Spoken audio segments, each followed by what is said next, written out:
Audio Jungle. Audio Jungle.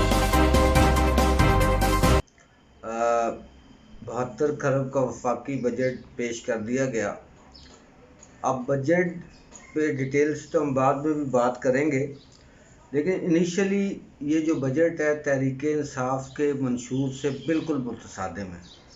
यानी कि जो मंशूर का 10 नुकाती एजेंडा दिया गया, इमरान ने दिया था इंतखाबात में, वो दूर दूर तक इसमें नज़र नहीं आता। अब 72 खरब के बजट में से 32 खरब रुपए तो आप कर्ज़ों की अदायगी में देंगे, 12 से 13 खरब रुपए जो है वो दिफाई बजट पे रख दिए गए।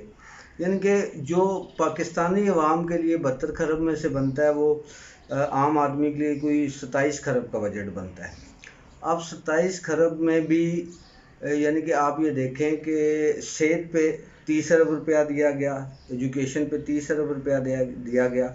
ये टोटल बजट का 1.2% से 1.8% बनता है। यानी कि एक वेलफेयर स्टेट के अंदर हम ये समझ रहे थे कि तालीम का बजट 6 से 8% ये करेंगे, सेहत का बजट इन हालात में नागुज़ीर हालात में बढ़ाएंगे, 6 से 8% करेंगे।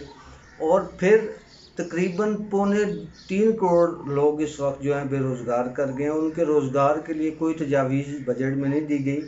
और फिर जीडीपी भी आपकी नीचे जा रही है। जब जीडीपी नीचे जाती है, इन्फ्लेशन बढ़ती है, तो फिर बेरोज़गारी बढ़ जाती है, और फिर ऊपर से डिवैल्यूएशन भी हमारी हुई है। डिवैल्यूएशन पैसे की जो कदर है वो कम हो गई है, जिससे मज़ीद महंगाई बढ़ गई। फिर ये कि गवर्नर्स के लिए गवर्नमेंट ने कोई ऐसी पॉलिसी या बजट नहीं दिया कि वो अपनी गवर्नर्स को बेहतर करें। जैसा कि आप देखें, पेट्रोल की कीमत कम हुई, लेकिन आम अशिया या खुर्दनोश की चीज़ बढ़ गई, पेट्रोल गायब हो गया। पेट्रोल की कीमत कम हुई, आटे और दीगर चीज़ों की कीमत बढ़ गई।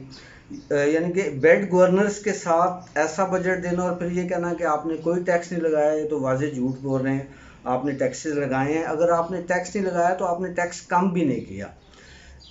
जो इस वक्त सर्कुलेशन ऑफ मनी मुल्क की है वो 50% से भी कम रहेगी। लोग बेरोज़गार हो गए, मार्केट में पैसा नहीं आ रहा, तो आपका इनडायरेक्ट टैक्स कम होना चाहिए था, इनडायरेक्ट टैक्स को कम करना चाहिए था।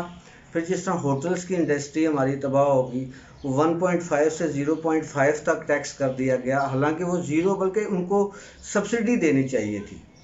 और फिर जो यानी कि जो करप्शन का एलिमेंट है, यानी कि इस सारे हालात के अंदर जो करप्शन का एलिमेंट है उसको रिकवर करने के लिए वो ख़ास पॉलिसी नहीं दी गई।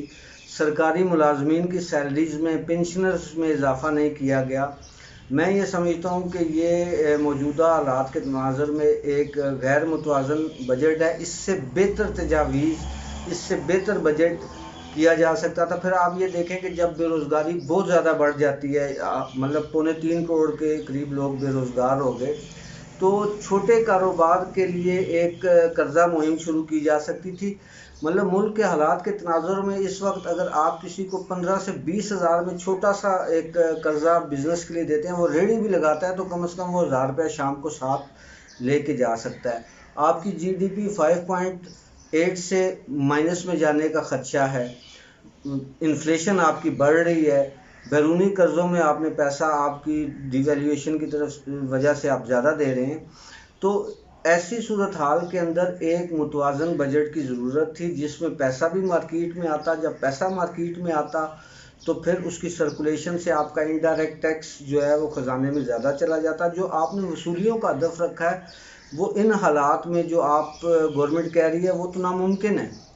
तो मुझे ये लगता है कि इसी साल में 2 से 3 मिनी बजट आएंगे, जिससे अवाम पे मज़ीद बोझ बढ़ेगा। हमारी जो तंजीम है आज़ाद अवाम तहरीक, वो इनिशियल स्टेटमेंट तो मैंने आपके सामने रख दी है। बजट को डिटेल हम स्टडी कर रहे हैं, हमने अपनी एक कमेटी बनाई है। डिटेल स्टडी के बाद हम असल हक़ाइक़ अवाम के सामने लाएंगे। बहुत बहुत शुक्रिया।